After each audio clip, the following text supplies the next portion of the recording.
Am I on yet?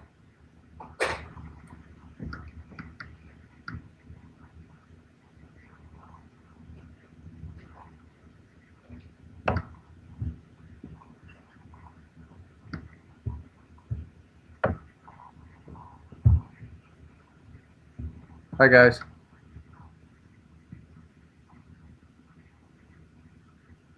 Can you hear me?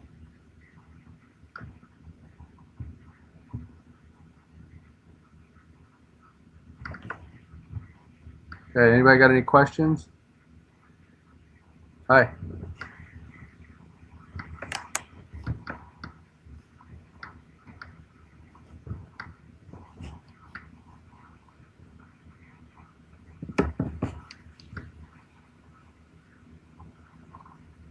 Sure.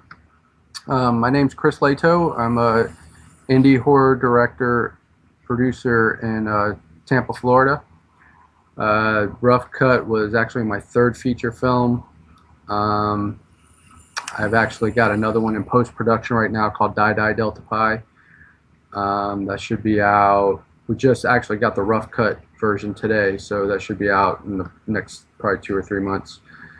I did Rough Cut in September of 2012. Me and Jeremy Westrate, we worked together at a grocery store, and he actually was a writer, and he kind of came up with this whole story, and we shot it over 11 straight days, and I edited the whole film. We literally had no crew, no money. We did an Indiegogo campaign that failed miserably, so we kind of reached in our pockets, and we literally made this movie for about $1,200. Me and Jeremy both shot it. We had a few people help out, here and there, but for the most part, it was me and Jeremy doing the whole thing. So what we did was we wanted to do this as kind of a test screening, because I'm not sure about the film, because it's 2 hours and 7 minutes long. I'm kind of torn between whether the scenes go on too long, or if those scenes going on too long makes them uncomfortable, which I want the viewer to be uncomfortable. So if I can get some feedback from you guys about some of the scenes, if they went too long, some things that you may want to see cut out of the film. I don't think it's ready for distribution yet. I do have a couple of distributors interested in it, but I haven't shown them the film yet. So does anybody have any feedback for me? Yes. And I want you to be completely truthful. I have friends that lie to me, so.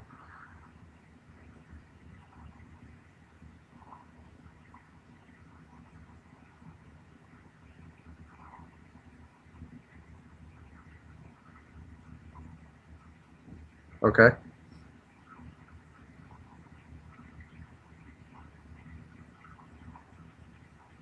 It's the way we did this script, and the way we shot it and everything, we kind of wanted it to be a horror film that was kind of over the top disturbing, but we also wanted a comedy factor to it. Um, and a lot of the jokes are there's a lot of jokes and stuff in it, a lot of funny dialogue. Jeremy's really good at writing funny dialogue, so it's pretty heavy throughout the film.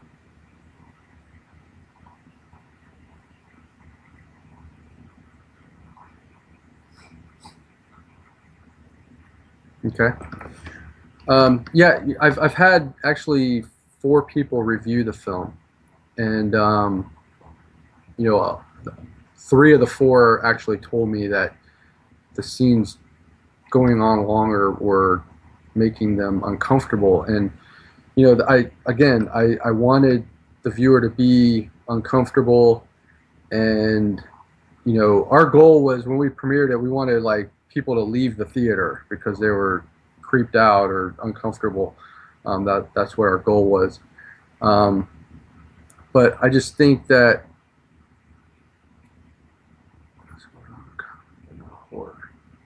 yeah. So, um, see, this is what I get all the time. Like some people like some of the scenes, some people don't like some of the scenes, and it's really really hard to figure out what I need to cut out. The other thing about cutting scenes out is, I had all these actors that were not paid, and they came on and filmed a scene, and if we cut that scene, they're out of the whole film, which that kind of bothers me too. So it might end up being me trimming the scenes down and leaving all of the scenes and trimming a couple down. I'd like to get the movie to about an hour and 40 minutes. That's my goal. But I'm really having a difficult time deciding what needs to go. I guess when you sit there and edit a film for 6 months, you don't know what you have. I mean, I've watched this film about 50 times, and you just don't know. Maybe I could go either way. Like the girl gets a friend of looked out super serious turn with a lot of time.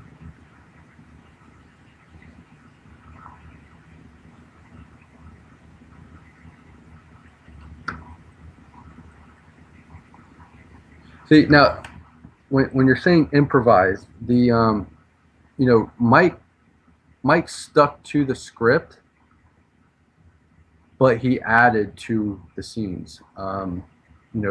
Each scene was, I think the script was 88 pages long, and we got a 2-hour movie, so you know,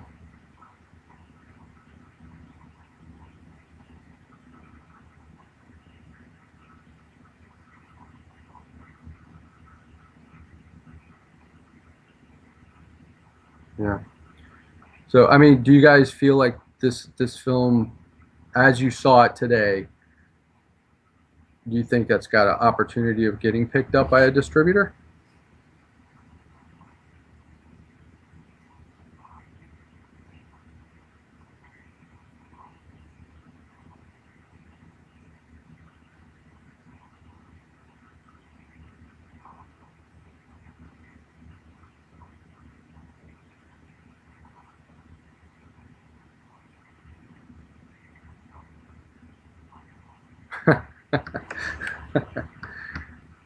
It's very rough.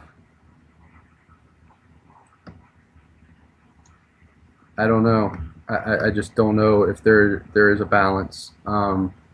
It's kind one thing I like about this film is it's very indie. The way we shot it, um, the way the acting is. I mean, it's a indie film, and I love that way. I love that about it. I love the way it looks. I love the way we shot it. Um, I'm just, again, I'm not sure if I should shop it around the way it is. Um,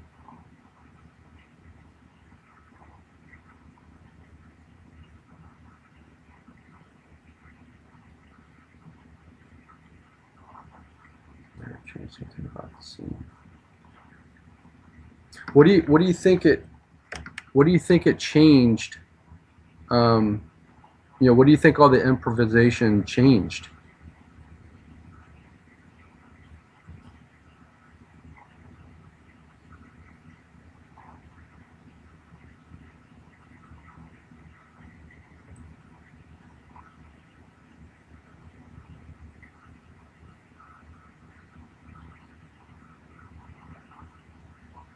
Okay. So you didn't like the bathroom scene, huh?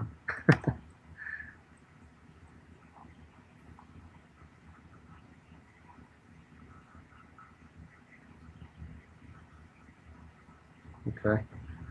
Um, so actually, Housewife Slasher was picked up by Wild Eye Releasing, and should be out in April actually. And they are actually interested in Rough Cut. They have that just solely based on the trailer. They haven't seen the film. I haven't sent it to them. I haven't sent it to anybody yet. I've sent it to a few reviewers just to get their thoughts. Um, so one company's interested, and So you think the improv made it kind of goofy?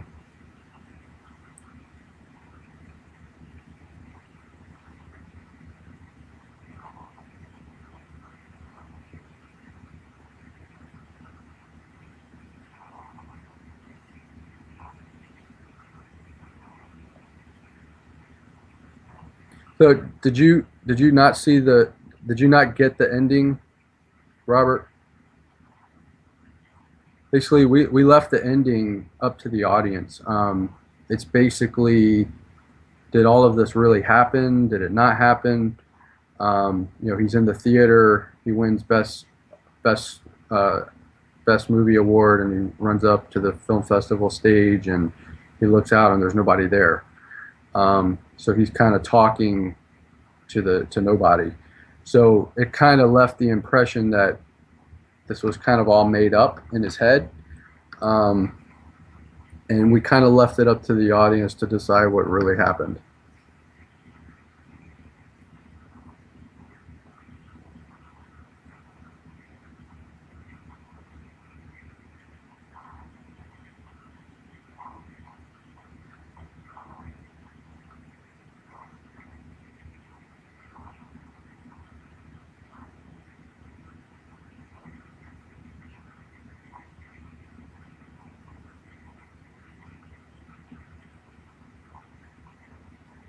Yeah, the interview scene at the end, we had a lot of issues with that scene. We were supposed to have three reporters, and two of them didn't show up. And so we basically threw all of the lines on her, and her English wasn't that great, and she was really struggling. So it was actually a longer scene, and that was all we had left. So that was the only good lines that we had throughout the whole scene. So um, I probably should have killed.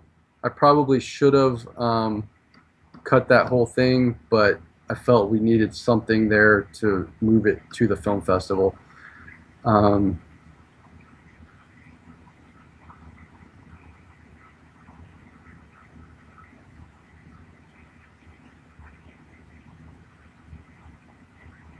yeah, and a lot of people like the torturing Tanya scene at the end. Like I said in the chat earlier, we had eight people that eight wonderful women that auditioned for the role of Tanya, or the role of Jack's wife, and it was funny because they all played it a little differently. One was Latin, and she put a Latin spin on it. We had one that was like real sweet and innocent and nice, and you felt sorry for her. And then we had Tanya, who was the mega bitch. And after the auditions, we sat around and decided. We were deciding what exactly did we want Jack's wife to be, and we felt like we wanted everybody to hate her guts at the end of the by the end of the film. And I think it works for the most part. I think everybody that I've spoken to roots for Jack at the end, and this guy is doing all these heinous things to people, and but you like him and you root for him, and it's kind of interesting.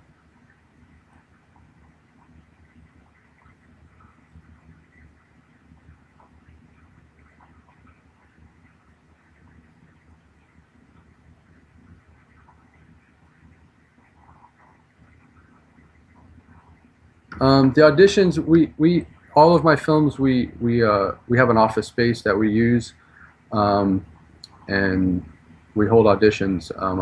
I'll usually hold three auditions, and we get a pretty good turnout. We probably get about 50 to 60 people that come out and audition for my films, and we always have a really big cast. The movie Die Die Delta Pi that we just finished, the rough cut of the edit today.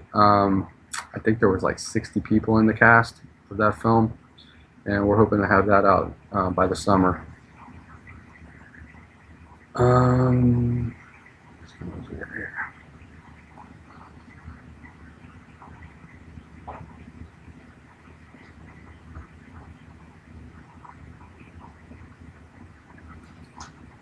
yeah, once he killed Tanya, I think that he was kind of relieved, because she had been putting him through the ringer for the last a few months while he was going through this whole movie making process, that it was almost a relief for him to finally be done with her. We actually had another scene where he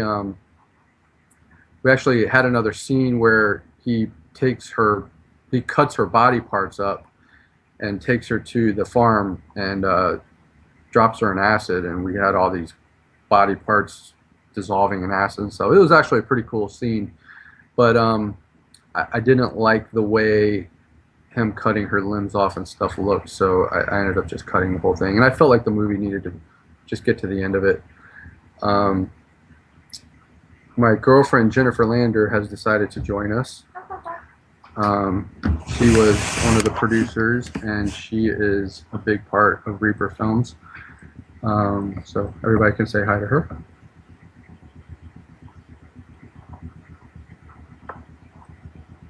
Are you done so far? My video's off. Delayed. There you are. Oh. Delayed. So yeah, it looked cool, and the FX artist did a really cool job on it, but it was time to move on.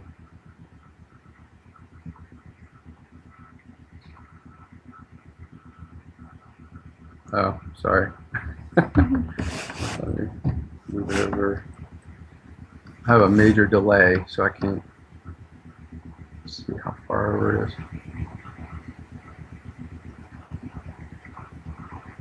The most difficult obstacle of the film was having no money. Like I said, our Indiegogo failed horribly. I'm not very good at raising money. That's one of my downfalls. So me and Jeremy teamed up, and he reached in his pocket a little bit, and I reached in my pocket a little bit, and I think the final thing was like $1,200 we made this movie for.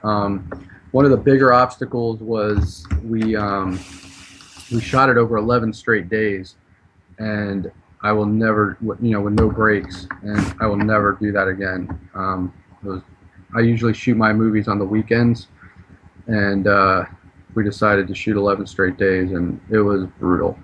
We would finish shooting at 5 in the morning and have to be on set at 9 o'clock the next morning. That was tough.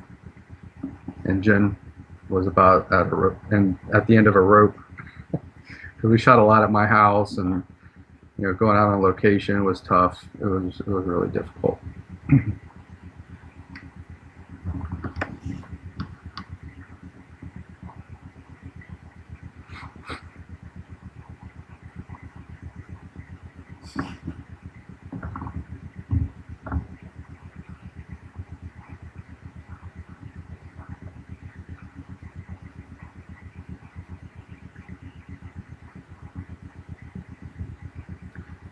The 3 scenes that I would probably cut if I had to.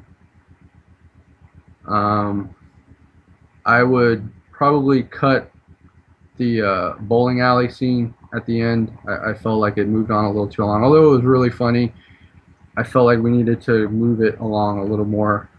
The businessman scene when he walks in and he's asking for the rent and stuff, I thought that kind of slowed things down a bit. And what's funny is after I edited it and watched it a million times, we premiered it in the movie theater. And when I was sitting there relaxed watching it, I saw things that I felt like were slowing the movie down, and I needed to move it along. And I would probably cut down the carnival scene down a little bit. That kind of dragged on a little bit. The cinematography was handled by me and Jeremy, and Mike Nietzsche, who shot The Housewife Slasher. He shot about 3 or 4 scenes, but mostly me and Jeremy. We had 2 cameras. We used Canon T3Is. I had one and he held one, and he got wides and I got close-ups, and that's pretty much what we went with. And like I said, we had 2 softbox lights too. That was our lighting. And we had a handful of PAs that would come in and out. Jen and Jeremy's girlfriend, Nicole Salvato, they were both there a lot. Sean Donahue, Shiva Rodriguez did the FX. And then we had people kind of coming in and out. Megan Christine, who's one of our biggest fans. She's always there to help out.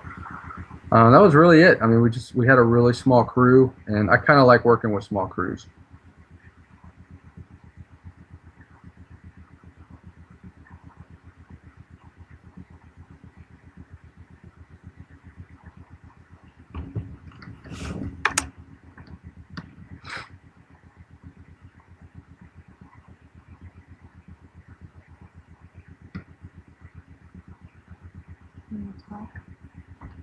I'm waiting for questions. Anybody got questions?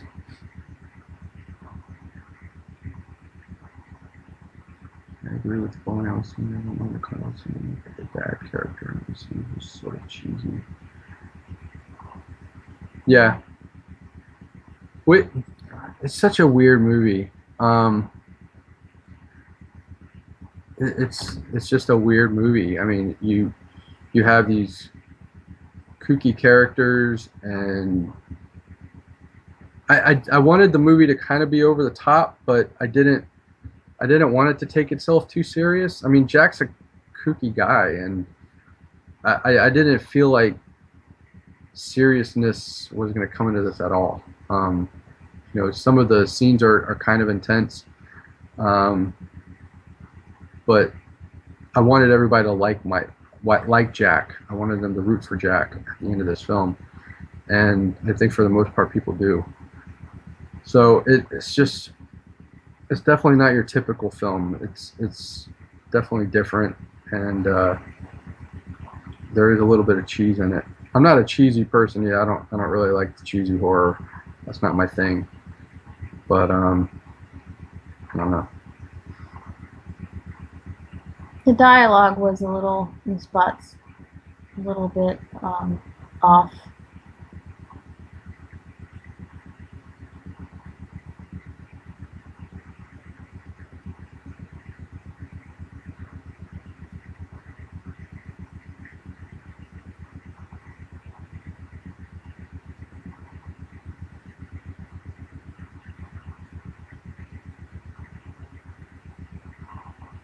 I don't know. A lot of people. I think Jack's a really likable character. I don't know. There's something about him that you kind of like him, although he's pouring ants and vaginas and doing all this crazy stuff to people.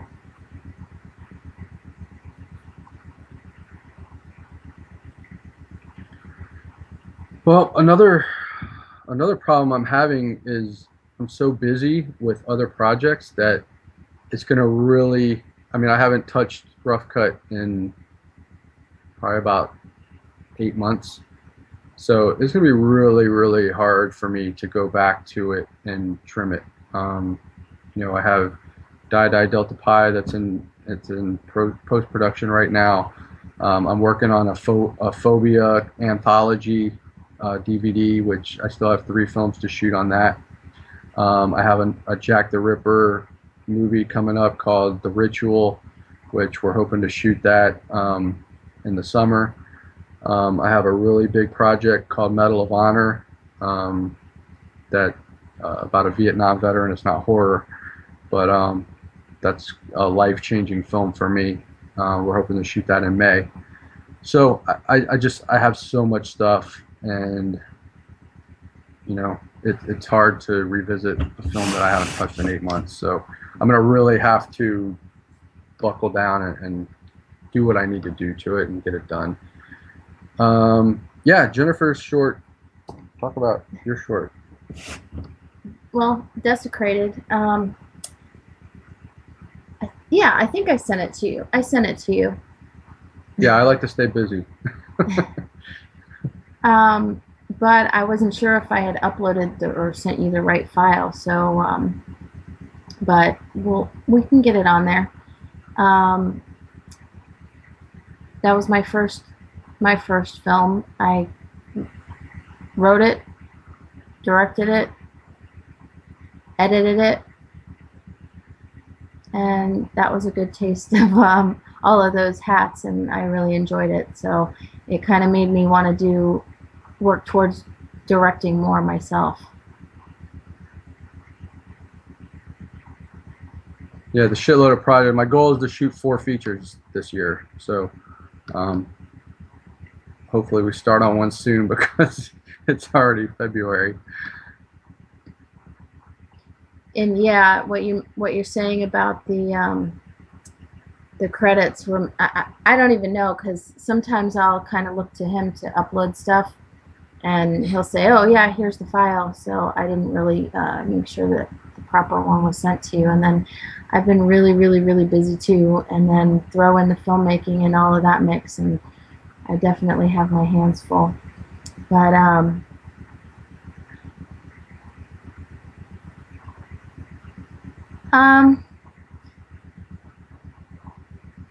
it was definitely a learning experience for me. It was a little different. I mean, I'm involved in the filmmaking from every angle, every aspect of it. I always just put on whatever hat I need to at the moment, and to make the films that we make. But for this one in particular, um, it was a very touchy subject, so it wasn't. I don't think for directing my first film, I can't say that it was my favorite subject to have done. So I think maybe directing something else before getting into that particular type of film might have been a little bit better for me. But nonetheless, I definitely got it done.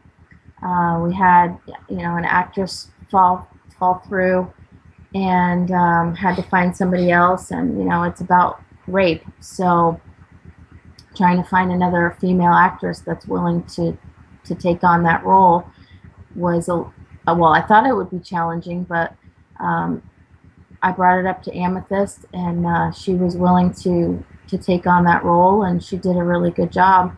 And whatever I asked of her, she did, and whatever I asked of Adam, he did.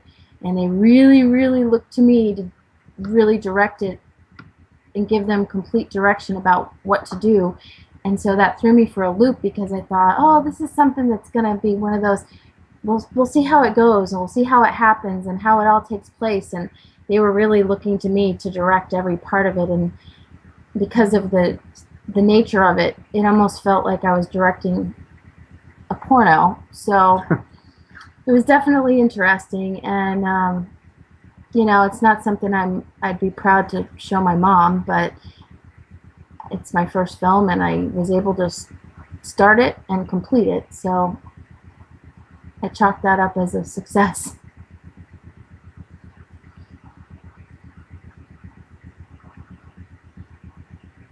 Not sure if that answered your question exactly, but that's kind of what I got out of it.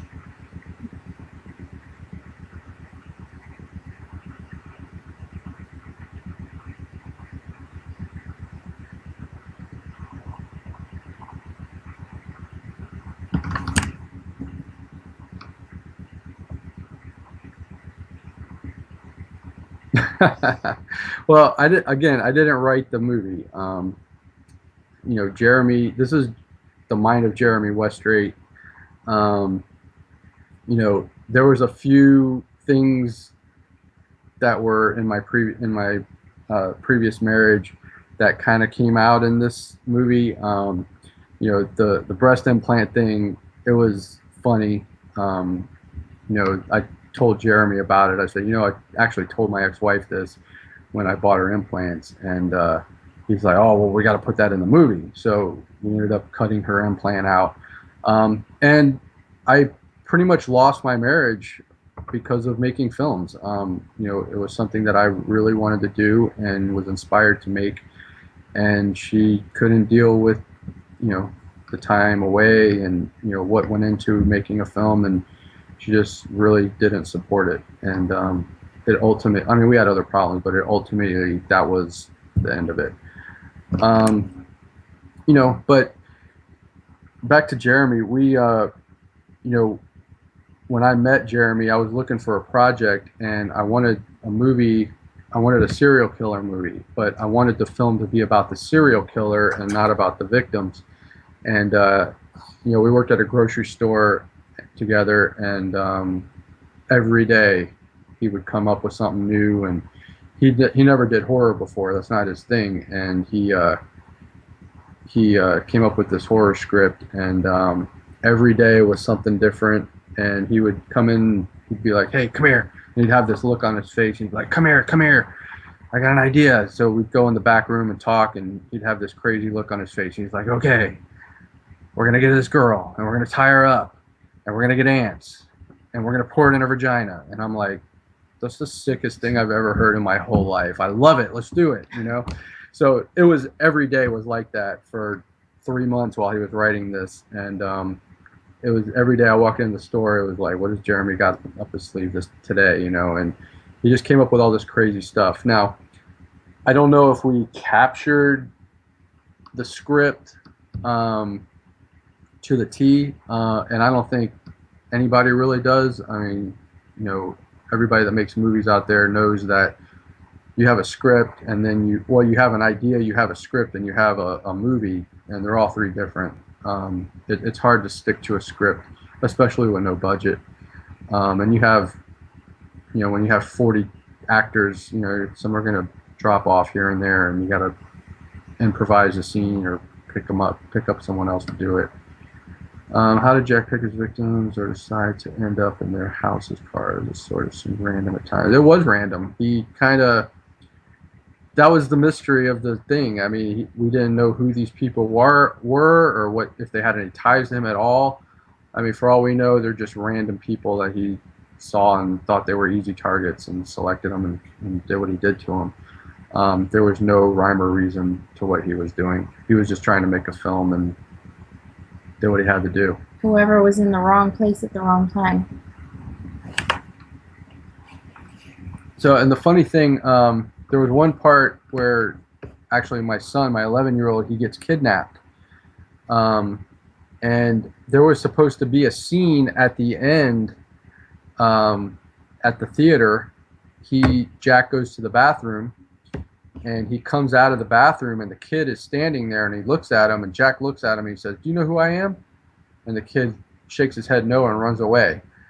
And my son was unavailable the day we were shooting at that location, so we ended up just having it a mystery. We don't know what the hell happens to the kid.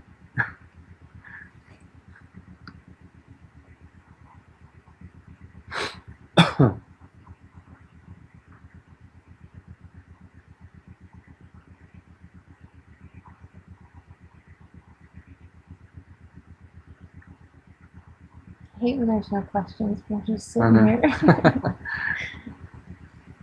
Talk.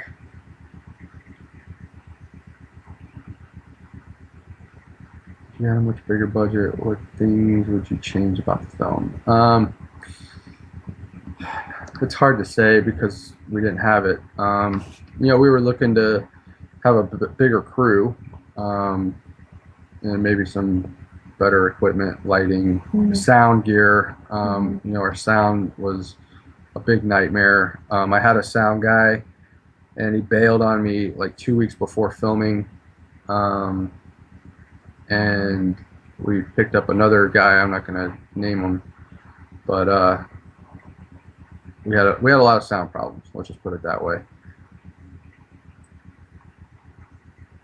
It's hard to rely on people when you don't have a budget. Other than that, I mean, there's a few things here and there, maybe some better FX here and there, but we had to go with what we had, and I've really valued the time that people put into it. Again, everybody worked for free. I don't know as we would have necessarily gotten a better performance had we paid the actors. No. I think that being limited on our amount of days that we were filming, which wasn't necessarily a budget thing, but we were just limited on the number of days for filming to get everybody at the same place at the same time. I think that it kind of, in being stuck with you having to end up behind the camera unexpectedly, forced it took away from your directing a little bit. And so I think that that played a little bit of a part in the end result as well. Oh, it definitely makes things easier. No, Actually, let me do the significant other question first. Jen is my best friend, and she supports what I do 100%. I'm an artist She does too, graphic so design. She's just started doing photography like 6 months ago, and she's actually making a living at it now. Just she's a multitasking, all around talent, and it would be difficult to make films without her. And she does all the promotional stuff for Reaper Films. She does banners, DVD art, posters. I mean, that's her design. The poster up in the top corner. She designed the Housewife Slasher stuff. I mean, she does a lot for me, and kind of keeps me organized. well, Where I'm not. I think that it's difficult for a family man to be able to do films, independent films, as a hobby, because you have to make time for your family, and because we have family together. We don't have children together, but we both have children, and we have to make the time for the family, and we can do it together because we pretty much at the moment have the same schedules, so we're able to intertwine all of it and make it work, as to where I think it would be a big strain on a couple for if they had two separate jobs and doing separate things and different hobbies, and to balance all of that and juggle all of that is a very, very difficult thing. So the fact that we're both artists and we both promote each other and we both support each other, that's what makes it work. Okay. On the horizon, like I said before, I have a movie called The Ritual. I'm going just horror stuff. I have a film called The Ritual that we're looking to shoot hopefully in the summer. We already have Scream Queen Jackie Holland on board to play the lead. The script was written by Roger Sampson. He actually lives in Texas. And the way I got the script was I was looking for a project, and I put ads up everywhere looking for scripts, and I had over 100 synopses sent to me, and weeded through them all, and The Ritual is the one I decided on. It's a really cool script. It's got Jack the Ripper undertones to it. Pretty neat. And then I don't know. I have other stuff going on. Like I said, I want to do 4 features. One will probably be horror. I have this Vietnam veteran film that we're doing in May. It's going to have an $8 million budget. So that's life-changing for me. I'll be able to do more things that I want to do. Other than that, I don't really have any other horror coming up other than The Ritual. Yeah, I got the Vietnam veteran. It's called Medal of Honor. I have a couple comedy scripts that are, really funny that we're hoping to do. But I don't know. It's just I'm gonna take the year as it comes. My priority is Medal of Honor right now. Just because we got such a big budget, and I'm gonna be able to get some, Hollywood actors involved. Thank you for the compliment. Oh, thanks. Yeah, it just kind of fell in my lap. So,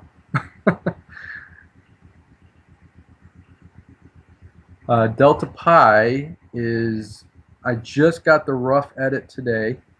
It still needs a lot of work. We're actually doing pickup shots tomorrow, and we're having a photo shoot tomorrow with some of the cast members. It's a cheesy sorority movie. It's not my thing, cheesy. Sean Donahue, who I've worked with from the beginning, he had this movie that he wanted to do, and he asked me to co-direct it and DP it. So of course I did it for him. And we think it's going to be pretty interesting, and it'll be cheesy fun. but it's got a lot of work left to do on it. It's got to be tightened up. We got sound and music stuff to go on it. So we're hoping this summer it'll be released. That's our goal. Maybe June. I have a lot of interest in talking about it. Yeah, the film is the Vietnam veteran film. It's called Medal of Honor, and it's about Captain Lance C. John. He was a fighter pilot in the Vietnam War, and um, he was flying a mission over Vietnam, and one of the bombs malfunctioned in his airplane, and he actually had to eject. When he ejected, he hit the ground. He broke his leg, his arm, and had a concussion. And he lasted in the Vietnam jungle for, I want to say it was 46 days, something like that. And he evaded capture with no food, very little water. He finally was captured, and in captivity, he was, tortured. They were trying to get information from him. He never gave them any information. He ended up dying in captivity, and ended up getting the Medal of Honor This is a from true Gerald story. Ford. So it's about a true story. It's a true story about a real person, and the guy was an American hero, and the producer that asked me to direct it, he's been working on this project for about 6 years. He's written the script and it's ready to go. We're just waiting on the money to be legal, I guess, to get put into escrow so we can pay out who needs to be paid out. We've hired a casting director, Katrina Katz with Katz Casting. She'll be casting our film, and we're hoping to shoot it in the end of May up in North Carolina, is where we're looking to shoot it. And also, the nature of the project is for the proceeds to go to back to the veterans, if I'm correct. Yeah, we're looking to do the Wounded Warrior Project, stuff like that, with the proceeds that we make from the film. So everybody will be paid out of the budget, and the investors will be paid. Anything after that is going to go to any veteran affairs. As far as the lead, we're actually looking at Josh Hartnett right now to play the lead. We're really hoping we can get him. He has, we feel like we can get him because he hasn't really been very significant lately. Everybody knows who he is, but he hasn't done a whole lot lately. So we feel like we can get him. He's finishing up Penny Dreadful right now. That's going to be a Showtime series. And he's also shown interest in independent film. Yeah, he's big into indie stuff. So we feel like we've got a pretty good idea that we're going to get him. But we gave Katrina a very long list of Hollywood stars. So hopefully we can get 2 or 3 of them, and we'll be pretty happy with that. Yeah, absolutely. And if Josh sees it, what are you gonna do?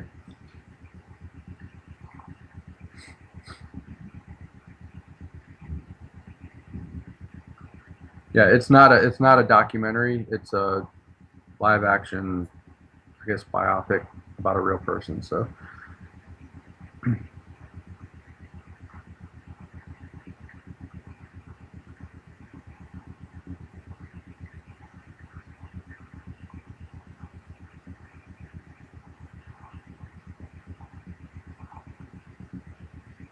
Anything else, guys?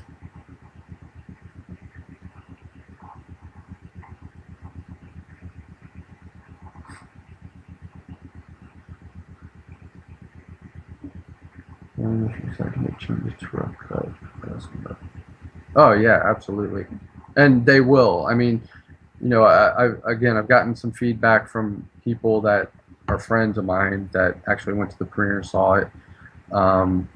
There were a few people involved in the project that have seen it and gave feedback. I've had some reviewers watch it and give feedback. So I've had a lot of feedback on it, and I wanted to do this just to get people that I don't know personally to give me feedback. And it definitely helped. So, and you guys aren't saying things that I don't already know per se, but Well, it's maybe pretty I obvious. maybe They're I obvious. needed to hear it from, you know, Other from sources. other people. So no, no, no, no, no, no. I'd never take objection for honest feedback. I think we all need it, and it hurts your feelings sometimes when someone says, "Oh, I didn't like your movie" or whatever. But they're giving you their honesty, and that's all I ask from people is just be honest with me. I'd rather have that than people saying, "Oh yeah, I loved it," when they didn't really do that just because they didn't want to hurt my feelings. Um, no, no, I don't feel that way at all, Robert. I definitely want feedback and honesty, and that's just going to make the movie better and make me better. You learn from it. So. You have to make mistakes so that you can learn.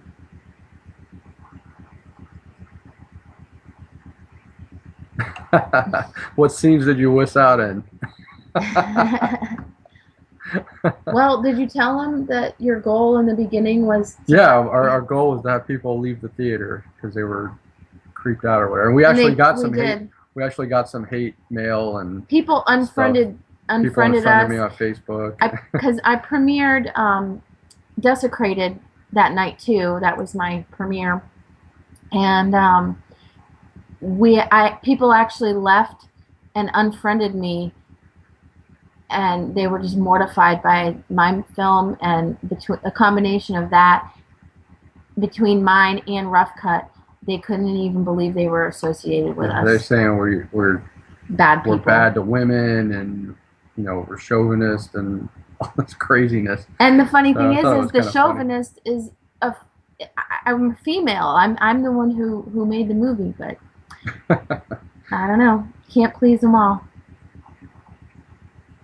Oh, and I have another project that I'm actually in the middle of right now. A while back, I know Robert helped me out. I wanted to put an anthology DVD together called Phobophobia, and basically what my goal with it was I was going to get 10 filmmakers around the country to do a 10-minute film on a phobia. And I know Robert had put out an ad for me, and I got a lot of interest at the beginning, and I literally had about 15 people within 2 days wanted to make a film. Well, one by one, they kind of started dropping off, and so I actually, me and Jason Henney, who I've actually been doing a lot of stuff with lately, we decided to just do it ourselves. Sean Donahue made a film called Agrissophobia, which I believe you guys showed a month or two ago. That's going to be part of the compilation. We did one called Coulrophobia, which is the fear of clowns. We just finished. We're in post on Romophobia, which is the fear of gypsies, and actually Jen played the gypsy. We're shooting Claustrophobia on the 10th of this month, and then we have another one we're doing, Sclerophobia, which is the fear of like bad people. So my goal is we're gonna get 6 films. I want to do one too. Jen wants to do the fear of dolls. So I'm gonna have 6 films total, and they're high quality films. Great picture, great sound, good actors, real small cast and crew on them all. And I'm going to look to get distribution there. And we're looking for an Elvira type host, which I have someone in mind, and I haven't approached her yet, but I'm going to when everything's finished. And we're hoping to have that all finished by the end of March, hopefully. So we'll see. I was impressed with the Agrissophobia. Yeah, Agrissophobia, I loved it. I thought it was such a great film. They did a really good job. They had a great FX artist too, Marcus Cook. Did the FX for that, and he also did the FX for Die Die Delta Pi. So we're looking forward to that. Actually, Jeremy was a part of Agrissophobia too. He helped with it.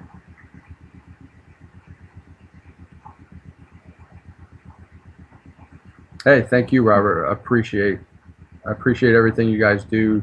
Trying to get us little guys in the limelight here and there.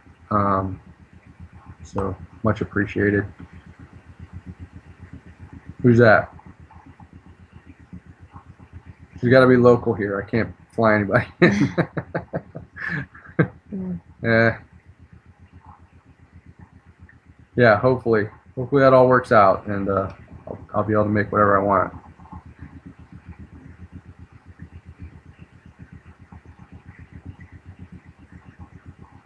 Which you can find and follow too. Medal of Honor, it has its own Facebook page. So Yeah, you can find it on Facebook, and you can see the story of them on Wikipedia. And there's actually a little short documentary that is on YouTube about them. It's called "In the Mouth of the Cat." oh, We're on Facebook. Just Facebook. Reaper Films on Facebook, or friend me on Facebook, Chris Leto, and big into horror stuff. So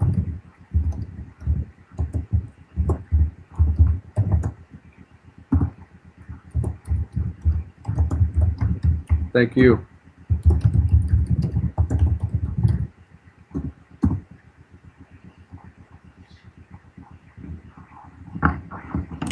Thank you.